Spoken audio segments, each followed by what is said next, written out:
the darkness, my God, that is who you are. Buenas tardes, hermanos. Es un hermoso privilegio poder saludarle a través de este medio. La palabra de Dios dice en Jeremías capítulo 10, verso 6, que no hay nadie como nuestro Dios. Su nombre es grande en poderío. Cantemos este precioso canto. Dios es más grande de lo que usted y yo imaginamos. Cantemos juntos al Señor.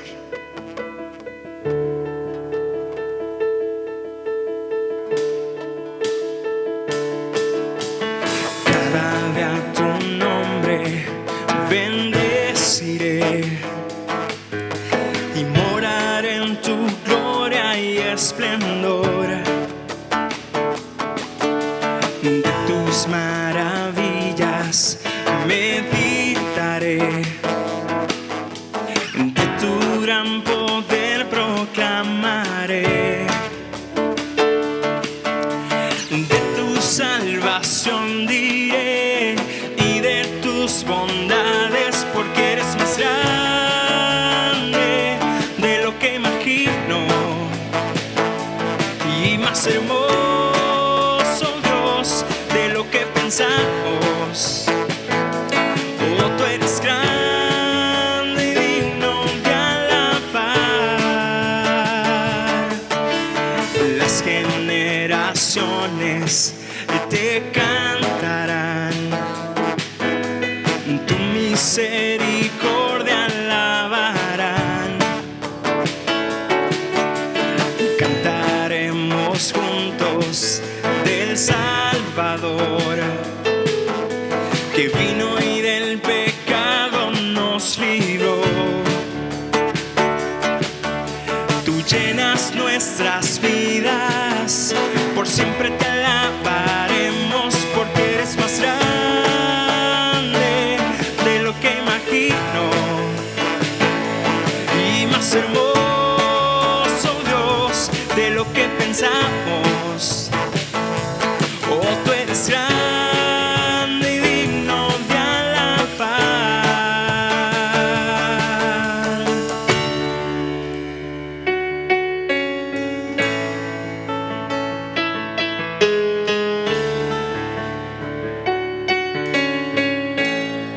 Eres grande, Dios. No hay nadie como tú,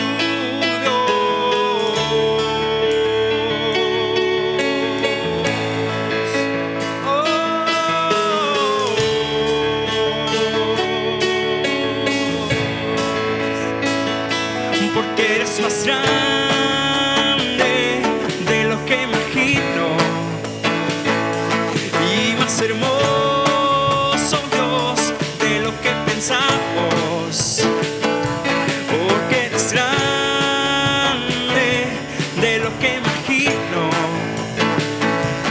y más hermoso, Dios, de lo que pensamos. Oh, tú eres grande.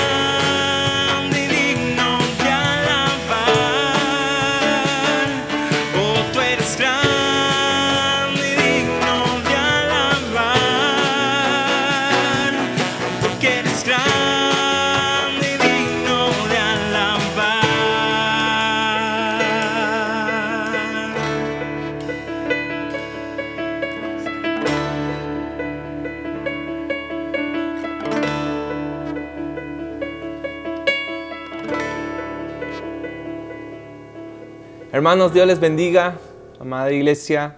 Es un placer y de verdad una bendición para mí el tener la oportunidad de estudiar la palabra de Dios con ustedes y saber que ella es nuestra fuente de vida, ella es nuestra fuente de fortaleza para seguir perseverando en este tiempo, hermanos, juntos, y creo que lo estamos haciendo muy bien, gracias a Dios.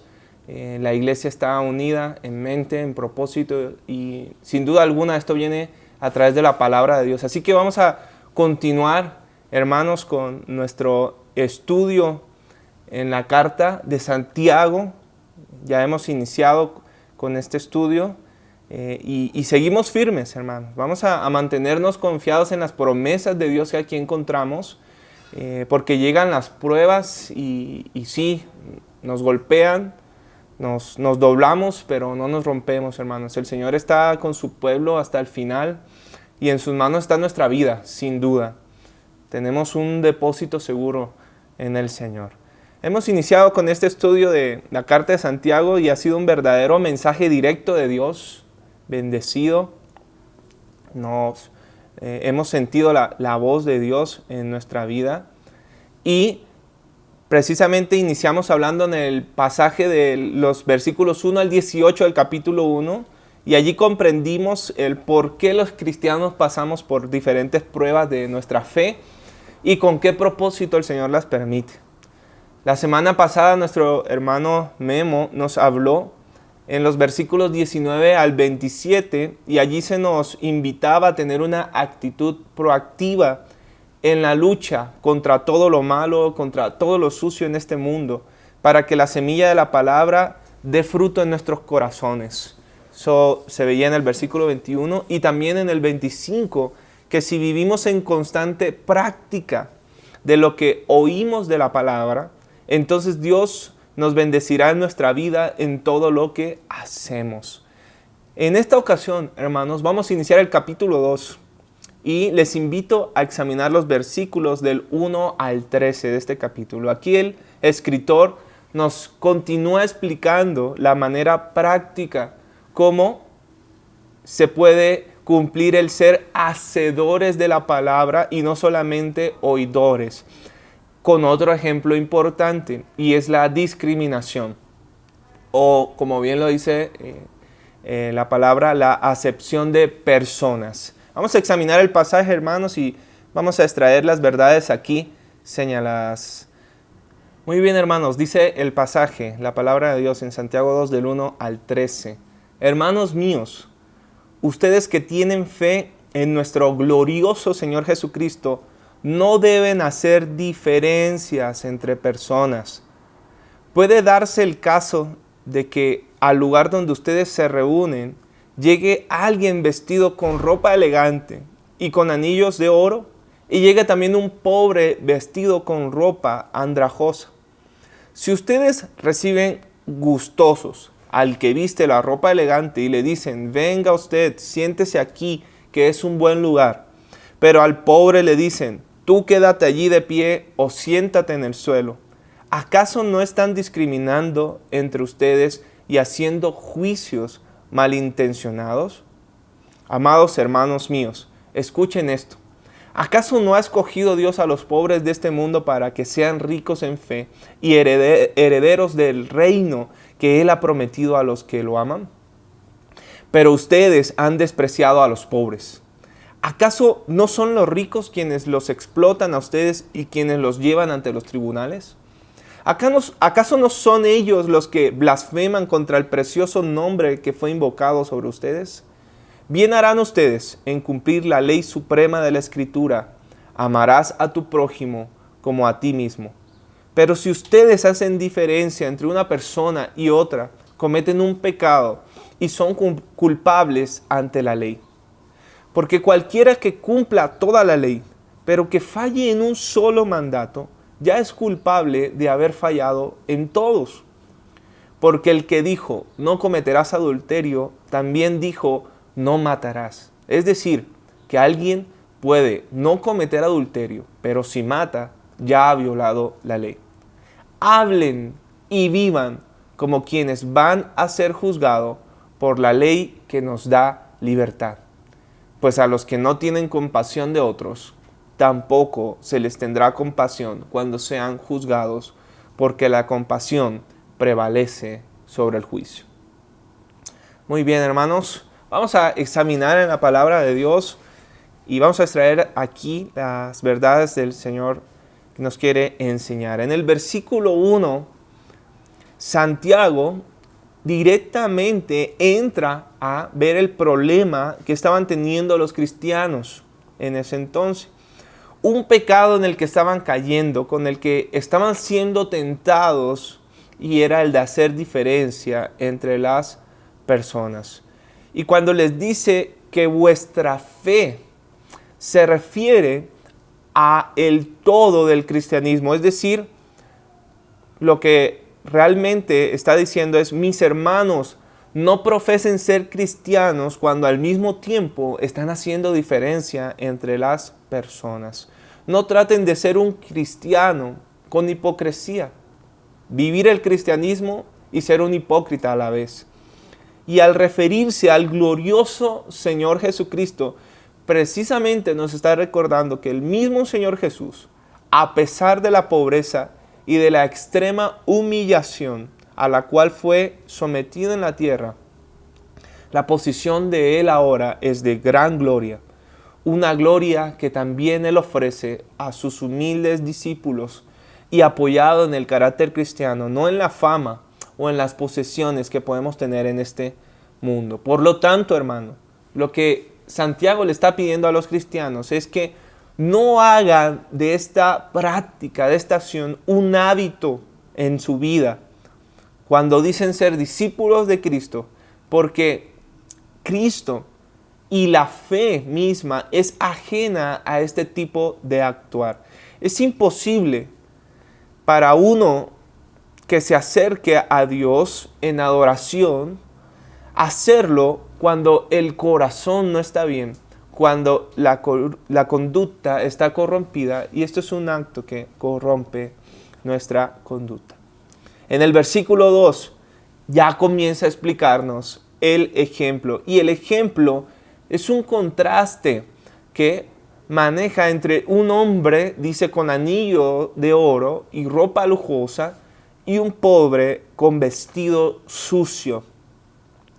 Este tipo de personas aquí que Santiago nos habla, se ponen en relación directa con los cristianos porque dice allí que entran en su congregación.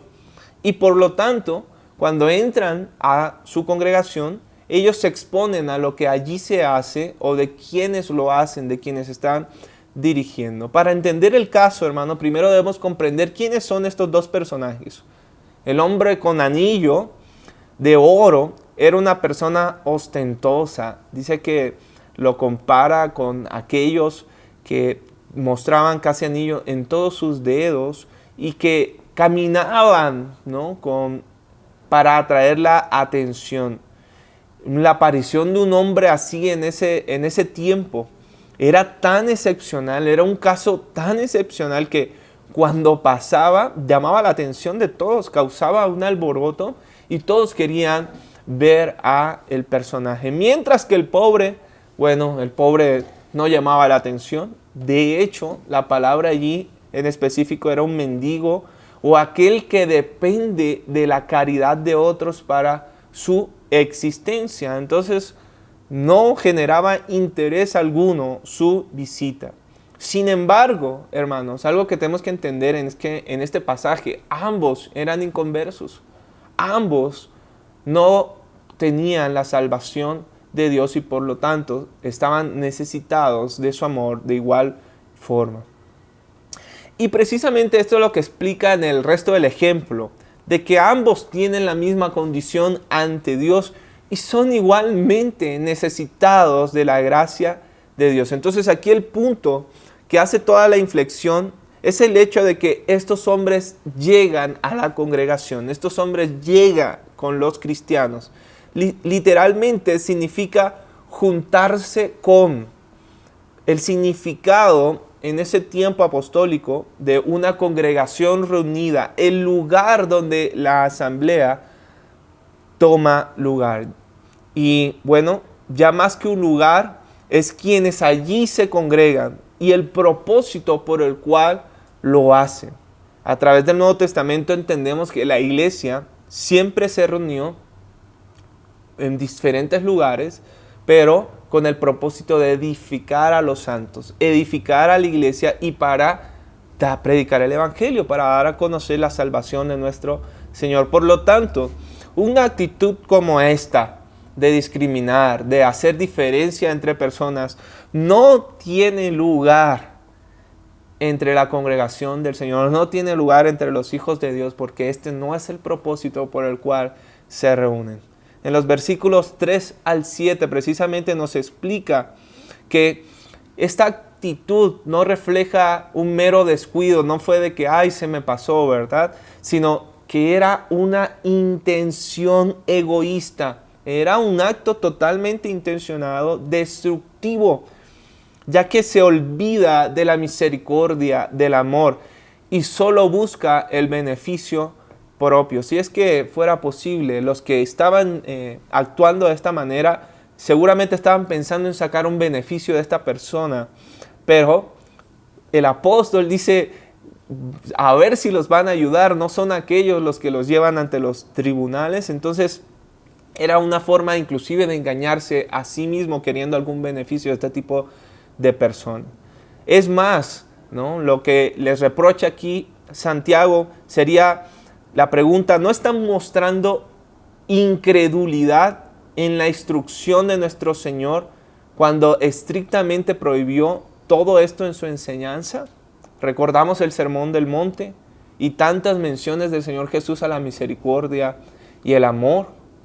Él se encontró con todo tipo de personas y aceptó a todo tipo de personas. Entonces, quienes así actuaban estaban vacilando entre lo que el Señor enseñó concerniente a la fama, a las riquezas, a la posición social y a estas cosas parecidas, y la tentación de mostrar favores especiales a los que tenían buenas circunstancias de vida. En los versículos del 8 al 11 nos indican que los cristianos no deben ocuparse de estos asuntos. No tenemos que meternos en este tipo de actos, en este tipo de evaluación mental acerca de las personas, porque son asuntos terrenales, son asuntos que no tienen que ver con el actuar, con el propósito de un cristiano y menos de una congregación, menos de los hijos del Señor, como el buscar favor de algunos. La obediencia a la ley de Dios, dice Santiago, envuelve sumisión total a su voluntad. Entonces, los que guardan solamente aquellas leyes que les parecen mejores o en las cuales se encuentran satisfacción, realmente lo que están haciendo es repudiar la voluntad de Dios y han sustituido la voluntad de Dios por su voluntad propia. Esa voluntad del Señor es que se ocupen de cumplir la ley de Dios. Y la ley, sabemos muy bien en qué está resumida. El Señor Jesús nos lo dijo: ama a tu prójimo como a ti mismo. Haz el bien. Por lo tanto, si llega alguno a cumplir este tipo de acto, está invalidando toda la voluntad del Señor. Los que perdían la mirada, los que se estaban desenfocando del mandato de Dios, de la verdadera ley de Dios, eran engañados, eran arrastrados por los malos deseos de la naturaleza egoísta, que nada tiene que ver con los propósitos de Dios. En cambio, los hijos de Dios deben mantenerse enfocados, su mente enfocada en la voluntad del Señor. Ama a tu prójimo, su palabra, y debemos buscar la voluntad de Dios, anhelarla cada día, saber lo que está en el corazón de Dios y cumplirla. No solamente oidores, hacedores, y de esta forma tener plena seguridad de que estamos haciendo el bien, de que estamos alcanzando el favor de Dios. En los versículos últimos 12 y 13, Santiago hace una invitación a la iglesia a vivir, a actuar, pero de la forma que lo que hacemos en el presente refleje que nuestra mirada está puesta en lo que sucederá cuando Jesucristo regrese. Recuerden, hermanos, lo que Santiago nos está queriendo decir es que vendrá un día de juicio. Es inminente. Daniel, Romanos, Corintios, los evangelios nos hablan de esto. Viene el día del juicio y por lo tanto vendrá aquel que juzgará. Es de vital importancia que sigamos hablando y sigamos haciendo la voluntad de Dios en el presente de tal forma que podamos reflejar lo que va a suceder. El juez de toda la tierra vendrá. Y es lo que tenemos que tener en mente. Aquellos que humildemente se someten a Cristo y que llegan a ser obedientes a los principios de la ley de Dios, no se esclavizan a sí mismos, sino al contrario, llegan a tener verdadera libertad que no se obtiene de ninguna manera. Y esa libertad no es licencia para hacer lo que quieran. Esa libertad es para cumplir la voluntad de Dios. Entonces, confiamos en el Señor, ponemos nuestra mirada en lo que sabemos que sucederá y el juicio que será sin misericordia para aquel que obra sin la misericordia de Dios, sabemos que no es para nosotros. Y vemos muchas referencias al Sermón del Monte, donde Santiago vuelve con frecuencia y nos está diciendo misericordia, amor, porque esta cancela el juicio, esta cancela la condenación. Los que han sido misericordiosos pueden con propiedad regocijarse en la misericordia que han de recibir en el juicio. Ninguno de nosotros tiene la esperanza de estar bajo Dios por sus propios méritos. Todos estamos en la necesidad de la misericordia divina, pero para disfrutarlo, nosotros mismos debemos mostrar la misericordia de Dios. Falta de misericordia en nosotros hacia otros, sean ricos, pobres o de cualquier condición, efectivamente cerrará las puertas de la misericordia de Dios para nosotros cuando más lo necesitamos. Recordemos las palabras del Señor en Mateo 5:7. Bienaventurados los misericordiosos, porque ellos alcanzarán misericordia. Hermanos, examinamos hoy los primeros 13 versículos del segundo capítulo de Santiago. Y de este pasaje podemos extraer varias enseñanzas fundamentales del Evangelio que el Señor desea que llevemos a la práctica en nuestro día a día, en nuestro actuar como iglesia. En primer lugar, podemos extraer que la congregación, hermanos, que la iglesia, que el actuar de los cristianos es para cumplir con los intereses de Dios, no los nuestros. Así que nos dice Santiago que todo lo que hagamos debe ser con el objeto de edificar y de ganar a otros para Cristo, para dar a conocer su salvación. No tenemos que meternos en asuntos de juicio, porque eso solo está en manos de Dios. Así que todo lo que hagamos en la iglesia, todo lo que hagamos para servir, que refleje un genuino deseo de obedecer la ley del Señor, la ley del amor. Amaremos a nuestro prójimo como a nosotros mismos y jamás caer en el engaño de hacer distinciones en búsqueda de deseos egoístas. En segundo lugar, hermanos, debemos estar enfocados en cumplir la ley de Dios, amar a nuestro prójimo como a nosotros mismos. Para esto debemos buscar su palabra, aceptarla, no solamente quedarnos con aquello que nos gusta más, sino con un evangelio completo, entendiendo que un verdadero discípulo vive para cumplir la voluntad de Dios, para cumplir su amor y llevar esperanza y misericordia de un Dios que no quiere que ninguno se pierda. Y en tercer lugar, hermanos, la iglesia debe tener una conducta presente, un actuar presente con la mirada puesta en que seremos juzgados por el Señor. Muchos hoy en día se han desenfocado, han perdido el propósito por el cual Dios les llamó, porque bajan su mirada a las cosas de este mundo y esto roba su pasión, roba su fuerza y su vida.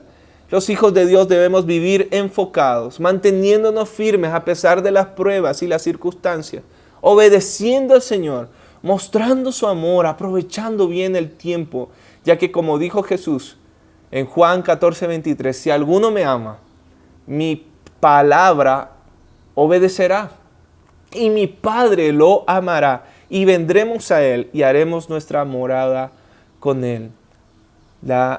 De la obediencia a la palabra de Dios depende el amor de Él hacia nosotros. Y tenemos la promesa del Padre, de su amor. Vivamos de esta manera, que todos puedan ver que lo más importante en nosotros es obedecer a Jesús y que nada nos puede apartar de ese amor.